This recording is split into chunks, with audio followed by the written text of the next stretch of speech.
জানাচ্ছি। একটা বিষয় হচ্ছে কতটা দুঃখজনক যে রাষ্ট্রের যারা বিভিন্ন পর্যায়ের নাগরিক রয়েছে সেই নাগরিকদের সুযোগ সুবিধা নিশ্চিতকরণ এটি রাষ্ট্রের একটা মৌলিক দায়িত্ব। আমরা জানি রাষ্ট্রের কিছু বিশেষ নাগরিক রয়েছে যাদেরকে আমরা প্রতিবন্ধী বলি, যাদেরকে আমরা বিশেষ চাহিদা সম্পন্ন বলি, কিংবা যাদেরকে আমরা অটিস্টিক বলি। কিন্তু দেখেন, আমরা যাই বলি না কেন এই মানুষগুলো কিন্তু নিজেরা এইভাবে বিশেষ চাহিদা সম্পন্ন হয়নি। এরা সৃষ্টিকর্তার প্রদত্ত ভাবেই তাদের নিজেদের কোনো একটা হয়তো দুর্বলতা রয়েছে, অন্য স্বাভাবিক মানুষের মতো তারা জীবনযাপন করতে পারেন না। কিন্তু রাষ্ট্রের উচিত সকল নাগরিকের পাশাপাশি এই বিশেষ চাহিদা সম্পন্ন নাগরিকদেরকে আলাদাভাবে গুরুত্ব প্রদান করা। রাষ্ট্র যখন সেই গুরুত্ব প্রদান করতে ব্যর্থ হয়, রাষ্ট্রের সমাজের কিছু মানুষ থাকে যারা নিজেদের উদ্যোগে, নিজেদের এই আকাঙ্ক্ষা চেষ্টায় তারা তাদের জন্য কিছু করার চেষ্টা করে। সেরকমই একটা উদ্যোগ আমার কাছে মনে হয় এই যে প্রতিবন্ধী স্কুলগুলো রয়েছে। একেবারেই গ্রাম বাংলার প্রত্যেকটা মানুষ যারা বিভিন্ন জায়গায় প্রতিবন্ধী মানুষদেরকে নিয়ে কাজ করার চেষ্টা করে যাচ্ছেন, তারা দীর্ঘ 17 বছর তাদের নিজেদের বিনা পারিশ্রমিকে তারা আমাদের এই রাষ্ট্রের যে জায়গাগুলো সেই জায়গাগুলোতে তারা শ্রম দেওয়ার চেষ্টা করছেন। তারা প্রতিবন্ধী যেই শিক্ষার্থী রয়েছেন তাদেরকে যারা যেন পিছিয়ে না থাকেন, এমনিতেই তো তারা তাদের একটা বিশেষ সমস্যার কারণে অন্য নাগরিকদেরকে থাকে তারা পিছিয়ে থাকেন। তারপরে যদি তারা আবার রাষ্ট্রের একটা স্বাভাবিক প্রতিষ্ঠানে তারা করতে না পারেন, তারা যদি রাষ্ট্রের সেই সুযোগ সুবিধাগুলো না পান, তাহলে তো তারা আরো পিছিয়ে যাবেন। তারা যারা পিছিয়ে না করেন সেই কথা মাথায় রেখে কিছু মহৎ শিক্ষকগণ এরকম বিদ্যালয়গুলো প্রতিষ্ঠা করেছেন। কিন্তু আমরা দেখেছি 17 বছর সময়, একটা লম্বা সময়, এই বিশেষ চাহিদা সম্পন্ন ব্যক্তিদের জন্য এই সরকার তেমন কোন, এই প্রতিবাদী বিগত সরকার তেমন কোন উদ্যোগ গ্রহণ করে নাই। এটি একটি রাষ্ট্রের জন্য লজ্জা। এটি আমরা যে একটি ইনক্লুসিভ, একটি মানবিক রাষ্ট্র তৈরি করার কথা বলছি, সেই রাষ্ট্র তৈরির ক্ষেত্রে এটি অন্তরায়। আমরা মনে করি আমরা যদি ইনক্লুসিভ এবং একটি মানবিক রাষ্ট্র আমরা তৈরি করতে চাই, তাহলে আমাদের যে সমস্ত প্রতিবন্ধী ভাই বোনেরা রয়েছে তাদের জন্য আলাদা শিক্ষা প্রতিষ্ঠান, আলাদা ভাতা, আলাদা বেতন এটি রাষ্ট্রের নিশ্চিত করার কথা। সেটি সঠিকভাবে নিশ্চিত করতে পারে নাই, তখন যেই মানুষগুলো উদ্যোগ নিয়েছে তাদের স্বীকৃতি দেওয়া রাষ্ট্রের প্রধান কাজ। কিন্তু আমরা দেখেছি রাষ্ট্র সেই স্বীকৃতি দিতে ব্যর্থ হয়েছে।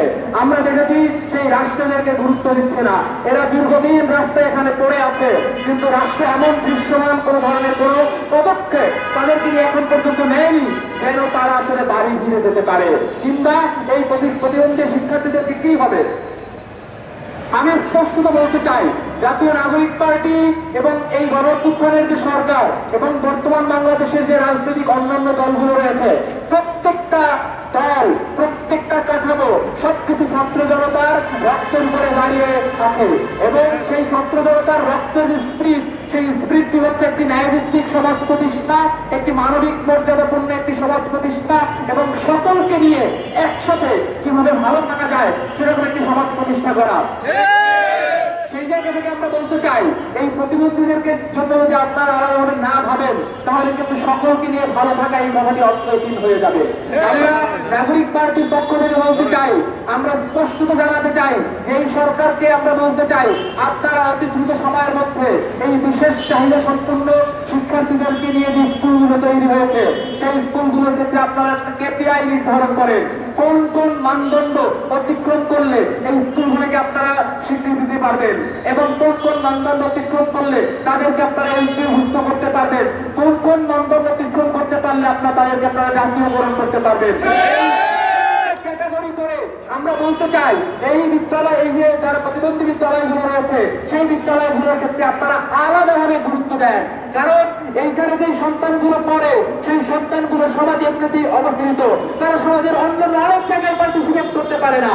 তারপর তারা যদি ন্যূনতম একটি প্রাথমিক শিক্ষা এবং মাধ্যমিক শিক্ষার মতো একেবারে এই মৌলিক অধিকার থেকে বঞ্চিত হয়, এই সমাজ নিয়ে আপনি কি করবেন?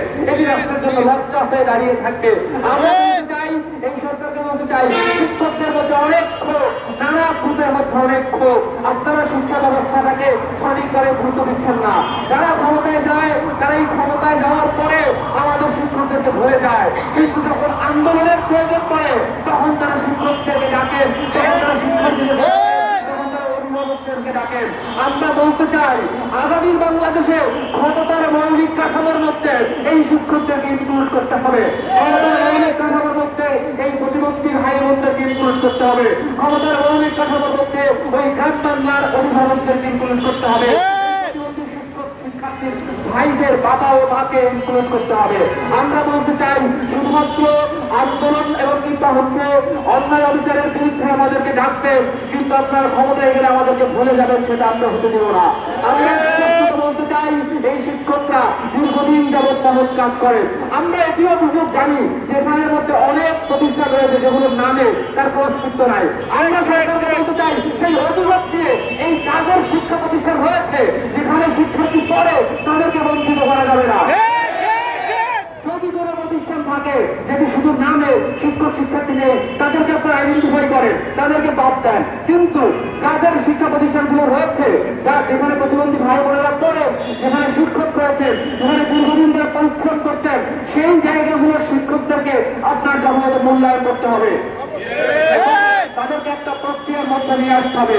এবং আমরা খুব দ্রুত সময়ের মধ্যে এই শিক্ষক প্রতিনিধিদের সঙ্গে আলোচনার মাধ্যমে কিভাবে একটা সমাধান তৈরি করা যায়, কিভাবে একটা রোডম্যাপ তৈরি করা যায়, কিভাবে এই পুরো বিদ্যালয়গুলোকে একটা সিস্টেমের মধ্যে ঢুকিয়ে এই রাষ্ট্রের বঞ্চিত অবহেলিত মানুষগুলোকে একত্রিত করা যায়, তার একটা সুনির্দিষ্ট পরিকল্পনা আমরা রাষ্ট্রের পক্ষ থেকে দেখতে চাই।